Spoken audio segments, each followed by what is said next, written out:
May nakikitang constitutional infirmities pa rin si Senator Ferdinand Marcos Jr. sa bersyon ng mababang kapulungan ng Kongreso sa panukalang Bangsamoro Basic Law o BBL. Ito ang balita ni Victor Cusare.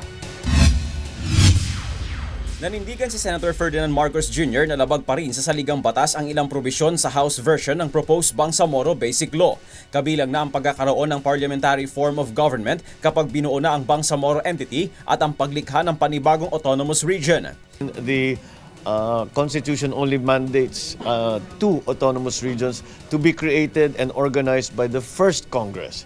So immediately when we are trying to do something in this Congress, and it is not and again it is a third autonomous region, that is a violation of the Constitution. Aniya, ang issue ng pagiging unconstitutional ng pagbuo ng third autonomous region ang isa sa konsiderasyon, kaya mayroong rekomendasyon na amyendahan na lamang ang kasalukuyang ARMM law. Ngunit aminado itong hindi madaling mangyari ito. The ARM is a product of a negotiation between the NLF and the government, and the BBL is a product of a negotiation between the MILF and the government. And parang hindi nagkakasundo ang MI and MN na magsama. Yun ang problema doon. Giit ni Marcos, ang mga constitutional infirmities na nakapaloob sa draft BBL ang target na maituwid ng binabalangkas na substitute bill.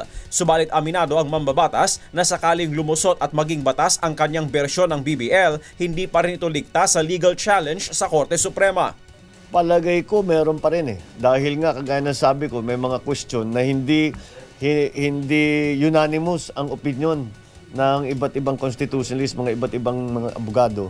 At sinasabi nila, may nagsasabing constitutional, may nagsasabing hindi. Kaya't hindi maliwanag, hindi ganun kasimple. Kasi mga komplikadong usapan ito, hindi naman yes or no lang ito. Target na maisumite ang substitute bill sa pagbabalik sesyon ng Kongreso. Victor Cusare, UNTV News, Worldwide.